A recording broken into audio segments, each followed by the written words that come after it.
So let's get started. Back in 1989, a group of people got together in a room in the Family Therapy Training Institute in Cambridge, Massachusetts, and worked on a question. The question was, could family therapy ideas and techniques have something to offer people who are stuck in public conflict or conflict about public issues, about deep identity, values, and religious differences? And what followed was a series of experimentation that went on for a couple of years, trying out different ways of bringing people together around the topic of abortion, which at that time in the US was very, very difficult to have a civil conversation about. And what was born out of that is what we now call reflective structured dialogue, a way of engaging that invites people to reflect deeply on their own perspective, show up with their identity without fear of being criticized or try to be converted, and to engage in ways that enable people to speak, to be understood, and to listen to understand. So I'm going to tell you a little bit about that process. I'm going to talk about our thinking in terms of the theory that influences us, particularly the impact of threat on communication, and how our model is designed to address the impacts of threat on communication. Okay. We start with the premise that we're all looking at the world through our own perspective. We're all seeing the world through the identity that we bring, the context that we bring, the history that we bring, and that colors the way that the world appears to us. And when we work with parties to a deep identity conflict, we want to put that front and center, that everybody is influenced by where they're coming from, and make that sort of normal and okay, and let's talk about that, and let's make that a part of what the conversation is. So, in our work over the last numbers of years, we've found several themes that seem to cut through whatever community we get involved in. And this is particularly true when it comes to people engaging public issues in public fora.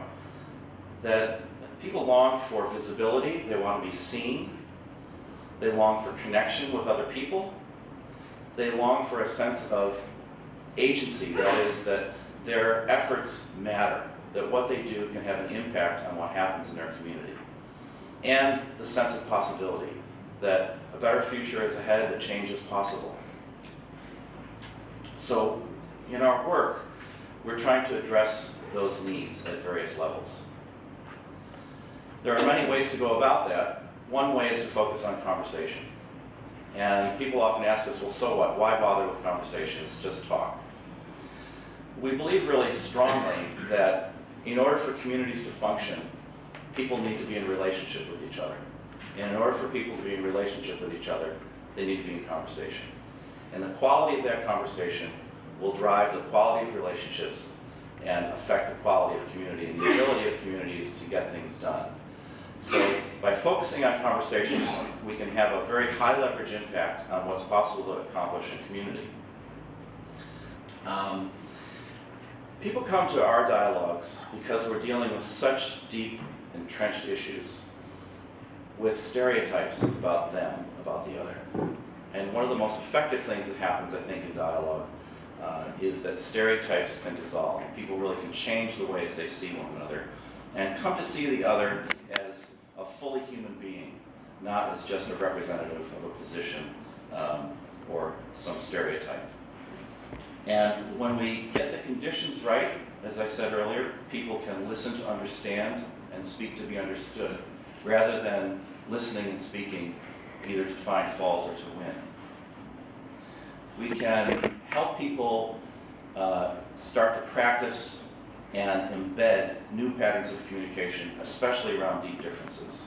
And in that process, when people come to a conversation about a difficult issue, especially when they're carrying stereotypes, they come with a lot of certainty about who they are.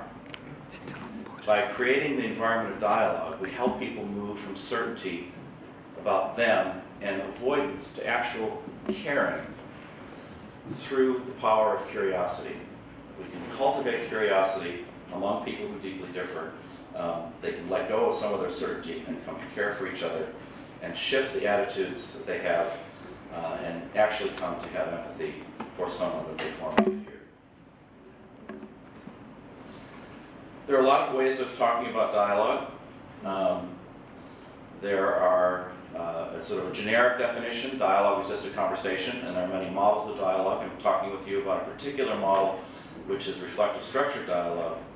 And our primary goal is mutual understanding rather than agreements or immediate solutions. With the people that we work with, often they will never agree on the substance of what they're talking about. But they can change the way they talk, they can change the way they relate to each other and think about each other. We offer participants a chance to listen and be listened to with care. So to actually tell your story to an opponent, have it taken in, respected, and listened to.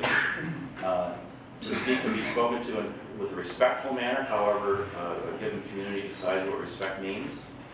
To learn about perspectives of others, and then to reflect on one's own views. And the reflection piece is really an important part of our model, where we're inviting people repeatedly to step back and take a moment to reflect on not only what they believe, but what they've heard, and to be intentional about what they want to say. The Good Relations Framework, which I'm sure many of you are familiar with, which guides a lot of the resettlement efforts in the EU, has 4 indicators that are very much in tune with what we feel is important in dialogue. Shift in attitudes, sense of personal security, interacting with others, and participation and influence. So we feel that our model of dialogue is a way of helping people come into good relations, and that these are good indicators of the success of the kind of work that we're involved in. Some of the challenges, and I have to say I'm most conversant with my own country and how we bring people together for public engagement. But some of the challenges that I've seen working across the US is that when people are brought together, there are really very few opportunities for human connection, for people to really encounter each other as individuals. And that leads to this sense of threat about the other, that we have to fear those that are different from us. And some of the structures that we have when we invite people to come and talk are really set up for confrontation. We set people up pro-con, and we just have a microphone in the middle and invite people to line up and ventilate. It's set up for confrontation and polarization. We feel that dialogue, and we're not alone in thinking that dialogue can be an important part of inviting people into deliberative processes. And I think the most eloquent description of that has been written by Oliver Escobar in a wonderful piece called The Dialogic Turn, Dialogue for Deliberation. And he says that dialogue before deliberation can help construct a safe place for relationship. I'll let you sort of read the rest on your own, but he talks about the importance of bringing people into a relationship before they consider difficult issues and move forward into action. And that dialogue can be an important component of creating that invitation and making it possible for people to connect before they actually try to work out solutions to important problems. When that doesn't happen, we often see people sort of being at odds with each other, and I always like this cartoon. I hear it's because we're right and they're wrong, and we're going to go forward with that. I'm going to talk a little bit about our understanding of how the process of polarization gets started and maintained. And often it starts here, with people seeing a reality, but they're seeing it from different perspectives. But for them, it's their reality. That's what they know. And the more attached they are to their own version of reality, the harder it is to have a conversation with someone else, because it's obvious to them where they're coming from. And sometimes that other perspective can be seen as a threat, or that other person can be experienced as a threat. So I want to ask you to do a little work now for a couple of minutes. And I want to have you think about a time when you became upset about something that was said, either about something that was important to you or about your identity. And it could be your core beliefs, your family, etc. And it'll work better if you think about this in terms of a person who you care about, that you want to be in a relationship with. So I'm going to just take a minute of silence and have you think about that. And think about at the time, what did you notice in your body, in your thoughts about yourself, in your thoughts about the other person, and about what you felt tempted to do or say in that moment. So let's take a minute and think about that. Take a couple of notes for yourself. This, by the way, is an exercise that I often do with clients, the people that are coming to a workshop. I ask them to think about, to do a thought experiment like I just asked you to do, and to think about how a time when they were threatened, how it affected them, and particularly what they were tempted to say or what they might have actually said in that moment. And to think about what alternatives would be available to them. What choices could they make about other possible responses? And this is an important part of our work of dialogue. We spend about 80% of our work helping people get ready to encounter each other, the process of preparation. And asking people to reflect on this, reflect on their own experience of threat and response is an important part of helping them to prepare to encounter a perceived enemy in a new way. So what might have been a more constructive alternative? There are many perceived threats in our world that people experience.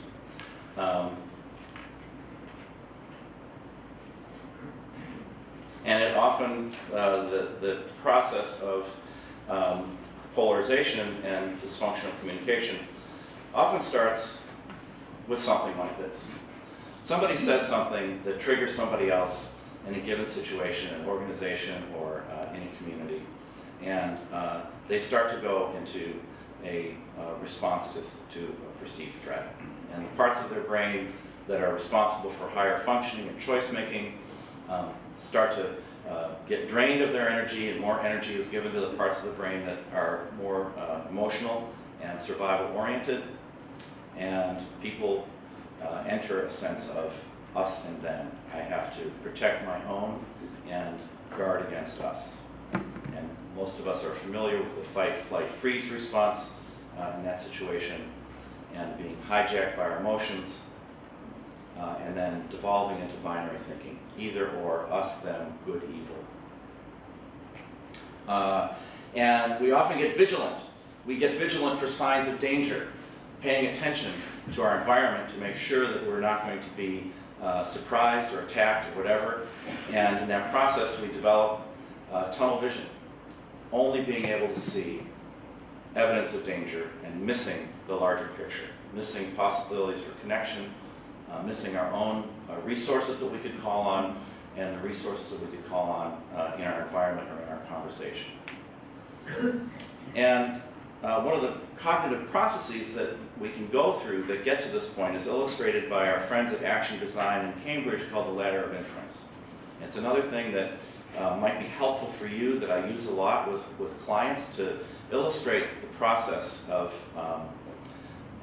what starts as a cognitive process of polarization, where people select a certain amount of data from a given interaction or interaction with a group of people, and make sense of that data, interpret it, draw conclusions, and then take action towards those people, whether it's communication or planning, based on the conclusions that they've drawn. And unfortunately, we tend to go back and select data that reinforce conclusions that we already have, and only see those things which agree with the story that we've already created about the people we're dealing with. And what often gets left out is the left side of that ladder, which influences us, what we're bringing with us, the history that we have, the identity that we have, the assumptions, the values, all condition what we pay attention to and how we make meaning. So what we're trying to do in dialogue is make that left side of the ladder visible and available to people so that they can be more conscious about their decision making, and shift the ways that they see people, come back down the ladder of inference and be more attuned to the pool of data that's available to them with the people that they're engaging. because we think that when certainty comes in the door and people have a fixed idea about the other, curiosity goes out the window. And when that happens, it's very difficult to have a human relationship. So we're trying to bring curiosity back into the equation in this place where people are feeling threatened. Because when you have a lot of people that are feeling threatened, that are operating at a sort of a primitive lizard brain level, you have a room full of lizard brains. And it's very difficult to get people to have constructive conversation in the absence of the safety and structure of dialogue. Because everybody sees each other as predator and experiences themselves as prey. And this process of polarization can be self-perpetuating. We'll talk about a little bit about that for a sec. What begins at the bottom here as all of us living in community with one another, with our various complexities, varied experiences, beliefs, identities, hopes, bonds of affection, can change when threat enters the picture. And we form interest groups to advocate for our perspectives, to have a sense of safety, which is a great thing until we start defining the other as completely other than us. And we start creating stories about them, and stereotypes, and slogans, and repeatedly referring to them in terms that are demeaning, that have charges of misinformation, and that are bound by stereotyping. And as you see when you get up to the top of this process, if it keeps going, the conflict just becomes self-perpetuating. It is its own end. And people keep it going regardless of the costs. And I know in my country we've certainly seen that quite a bit in many aspects of our political system. And we even see it in families. For those of us that have been involved in doing family therapy and divorce counseling, you know there are times when the fight becomes the thing, and attention to the damage that it causes to the rest of the family is not visible. So what we try to do in dialogue is bring people back down to that level of complex experience, make it more available to each other through the process of dialogue. And I think I've already covered the impact of threat. So in dialogue, we're working on changing the conversation to shift relationships so that the stories can open up that people carry of one another and of themselves, because otherwise they get carried along in a process that's bigger than them, reach dead ends and not being able to collaborate with each other. We know that strong emotion and threat can have a very narrowing effect. And we also know that the process of inquiry, which is core to our dialogue model, can expand what people are able to sort of see and hear and take in about them. And I've already talked about this aspects of dialogue. I'll say a little bit more about the components. Our approach to dialogue first involves helping people focus on a clear purpose. What is the purpose of this gathering? And then to decide what needs to be promoted that's good and what needs to be prevented that's bad, that's happened before, and be very conscious about that. I've already talked about preparation, helping people prepare for a new engagement, and then having a very clear structure and plan so that people can interact in a sense of safety, safe enough to interact. And part of that structure and plan involves working with people to come up with agreements about how they're going to communicate that will work for them and help them feel safe enough to speak, and the use of questions that will open conversation in a new and fresh way. Another way I boil it down is the 6 Ps: purpose, people, promoting and preventing, planning, and preparing. So if you're wanting to do conversation on a difficult topic, this is a great framework to use to start with.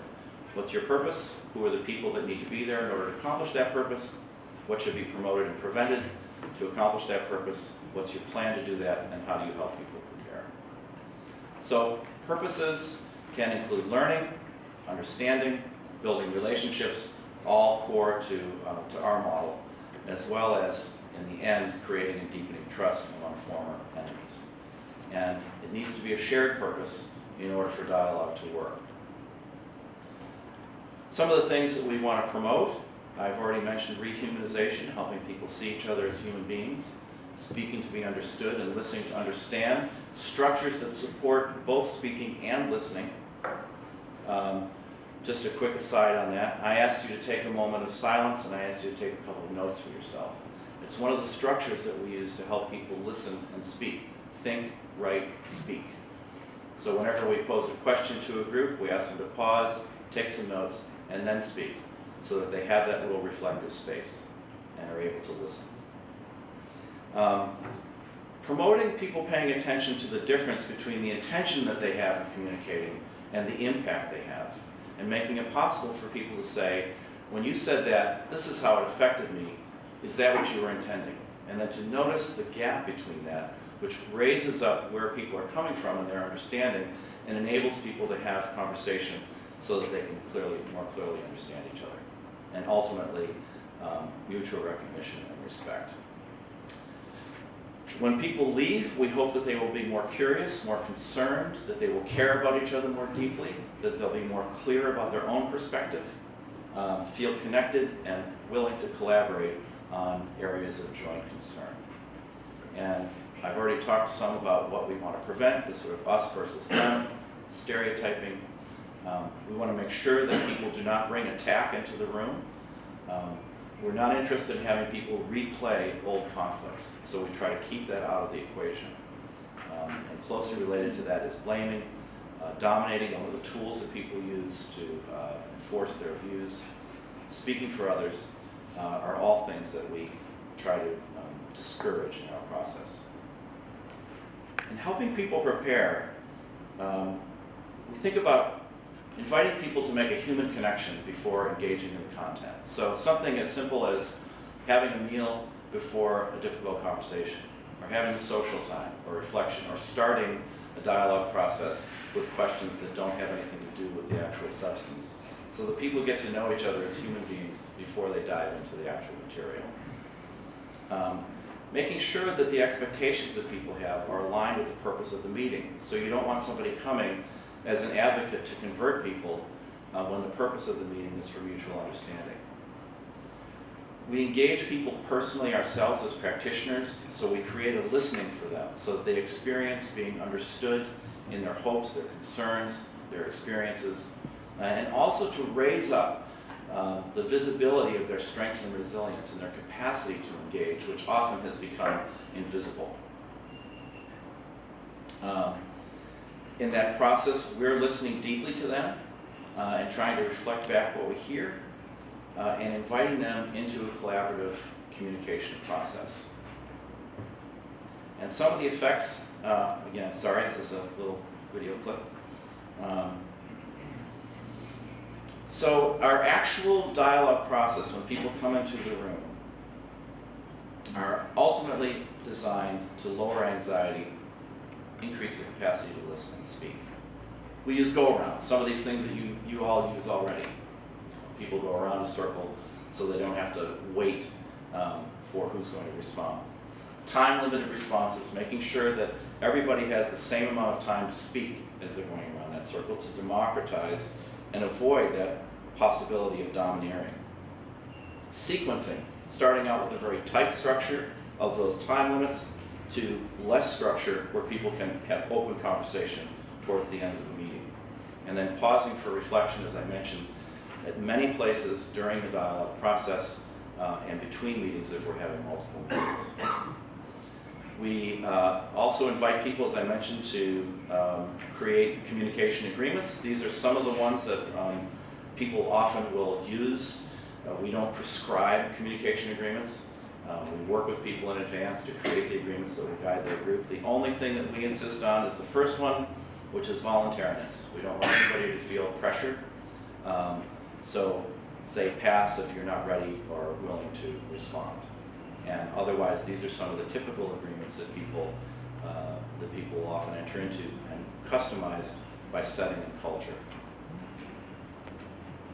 If you were to come to an initial dialogue meeting, there would be a typical structure. We would welcome you and talk about the goals for our time together, an opportunity for people to introduce themselves, going over the communication agreements that have already been discussed prior to the meeting, and then something we call opening questions. And by that we mean questions to open conversation. And a typical sequence of those questions are a first question that invites people to talk about how their experience, their life experience, is connected with their perspective. So an example would be in our abortion dialogues, can you tell us about a life experience you've had that has helped you form your perspective on abortion? People go around and talk about that. And a second question, what's at the core or the heart of the matter for you when it comes to this issue? What do you care most deeply about? And again, you go around. And then a third question that gets at the complexity that we all have in our perspectives. Are there some places of less certainty where you may feel pulled in different directions? And that opens people up and creates material that other people can get curious about, which then leads to a next section, questions of genuine interest, where we invite people to ask each other questions, the purpose of which is to draw the other out and deepen understanding, and then have a closing go. So that's a basic structure. And I invite you to take a look at our website. There's a terrific resource, Fostering Dialogue Across Divides. It's a downloadable book, it's free. It has everything that you ever wanted to know about implementing a dialogue process, worksheets, sample forms. Pretty much anybody can take this and sponsor a conversation about a difficult issue. So take a look at that, download it. There's also a virtual workshop that you can use if you're in a nonprofit and you don't have money to hire a trainer. It's a complete training program for people that want to learn to facilitate basic dialogue. Okay, let's stop now and take some questions or comments. Yeah, right here. Thanks for your excellent and interesting presentation. So I would like to ask you about the scale of these public dialogues, because many times polarization, like we now know from the US, Trump was just elected as the president, so the whole nation is much divided. So what are the opportunities for scaling up family therapy principles to cover whole nations, or like in Finland, we are a smaller populations, but also our country is in many respects getting polarized. So I wonder if you have any ideas through your public conversation process, what can be done to kind of mitigate the problems that now have emerged. So I'll take that at a couple of levels. There's the level of, so the ideal, I think the ideal number for a dialogue is about 8, which is not a whole nation. But there's a way to work with very large groups. I've worked with groups of up to 300, put in groups of 8. And if you have enough structure, people can self-facilitate the dialogue with a script that they're holding on to. So we use that a lot sort of for a large group. The other way of scaling up is through training of facilitators and facilitator trainers. And I can give you an example in our state of Minnesota. Several years ago, there was going to be an amendment to the state constitution about marriage. And they wanted to avoid the division that had characterized other states. So a group was formed called the Respectful Conversations Project.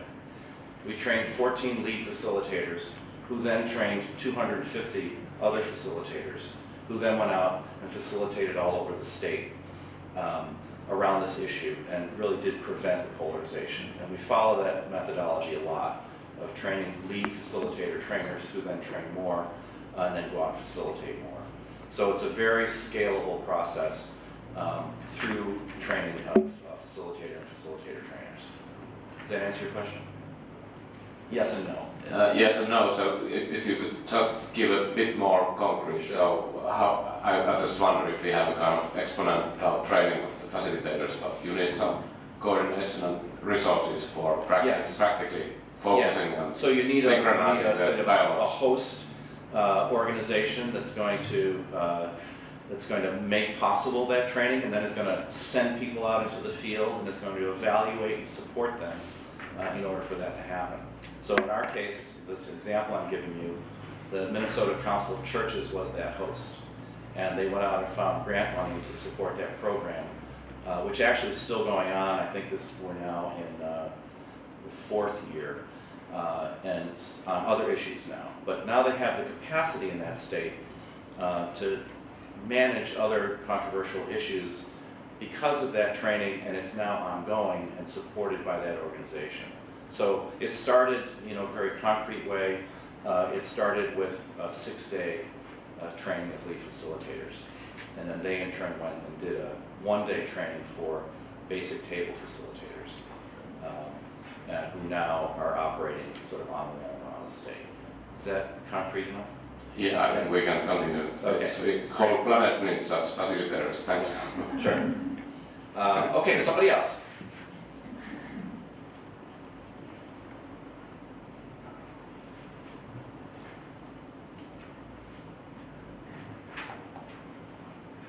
Hi. Hi. Yes, I wanted to ask you, before difficult dialogues, how long do you prepare in advance? How many times do you meet the persons in advance? And Yeah, it's a good question. It really depends on the community and the issue and how polarized they are. So it can be as little as one meeting of an hour, that I'm working with an individual or a group. That's actually on the rare side. It tends to be more than that. It can be as much as a project that I did in mental health around seclusion and restraint, where people were working together and then in a committee, and then they couldn't work together anymore, and they still had a year to go of a project to complete. That took 7 months of preparation, of working with the groups apart before we could bring them together. So it really depends on the severity of the issue, how polarized people are, and what context you're working. I'm sorry I don't have a simple answer for the question.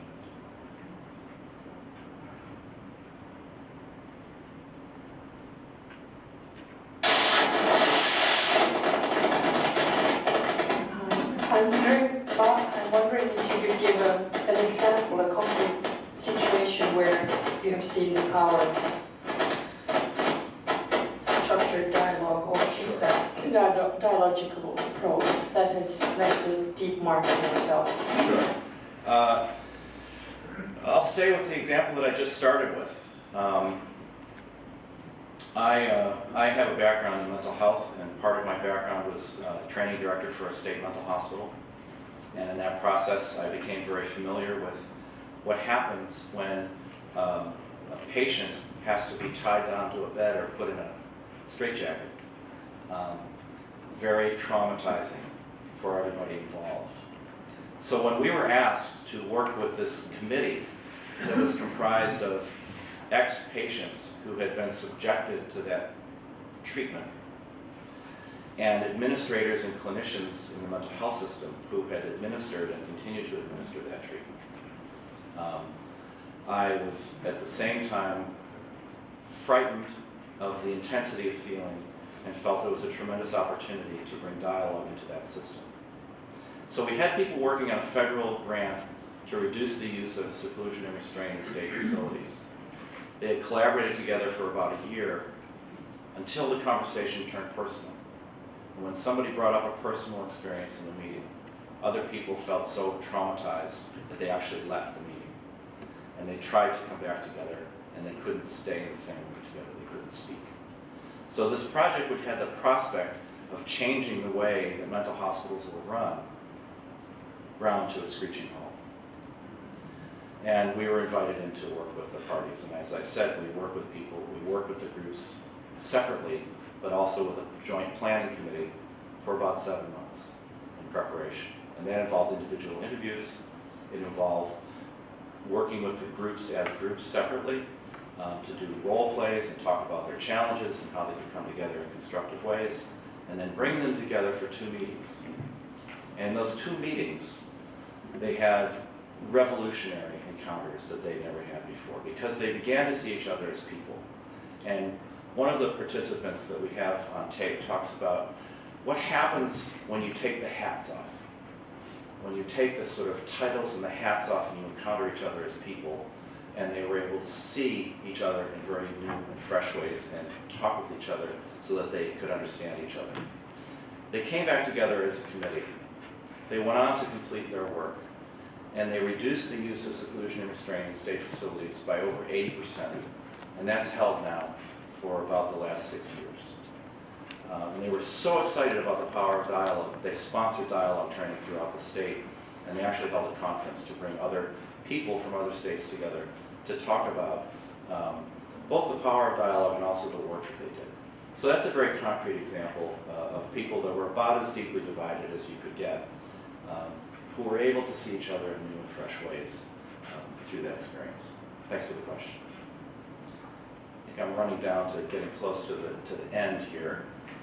Probably have time for one more question. Yeah. Thank you for your very interesting presentation. I wanted to ask, you've worked in many different countries. Mm-hmm. As you can tell, the Finns, we aren't very talkative and we don't like to talk under pressure. But what are the cultural differences that you've noticed? What are the things that you take into account from sort of the national profile of the participants? Yeah. It's a great question. I'll say first that what surprises me most is how translatable and adaptable this approach is no matter where we go in the world. I was shocked by that. Probably the biggest adaptation has to do with cultures that have more of a collective identity versus cultures that have more of an individual identity. So our emphasis on the person and personal experience and having people talk about personal experience doesn't fit in a lot of places. And my familiarity with that is working in my own country with some Native American tribes. So even within the U.S., you know, there are people that cannot speak from an individual perspective. So because we work in advance with the planning group usually, we talk with them about how can we achieve the purpose of having people show up as people and be seen as people while also being respectful of your sort of cultural norms. And to follow the example in the Native American work, this was a dispute about mining and mining rights. So people said, well, we can talk about our relationship to the land. We can talk about how we're connected with the land over time. And that other people can talk about the way they're connected with the land too, coming from the sort of white Caucasian perspective. So there's that, there's the orientation of time, and how time is considered differently in different cultures. And also the idea of communication agreements with ground rules. So we were working in Burundi, and we were talking about suggesting to them some communication agreements that have been used in other places, and they said, no, you can't, our planning group said you can't do that, because even to have you suggest it has the implication that you're imposing it. So there needs to only be an invitation with no suggestions. So we work with that. And in Nigeria, working with the Interfaith Mediation Center, with the Christian and Muslim folks that are coming together for dialogue, we've actually created a blended dialogue manual so that it blends local customs and techniques and also religious scriptures from both traditions with our approach. So there's a lot of different ways of adapting and connecting, and we do it on a case-by-case basis. Well, thank you very much. I think I'm at the end of my time. Am I? Yes, I am. Okay. Thank you.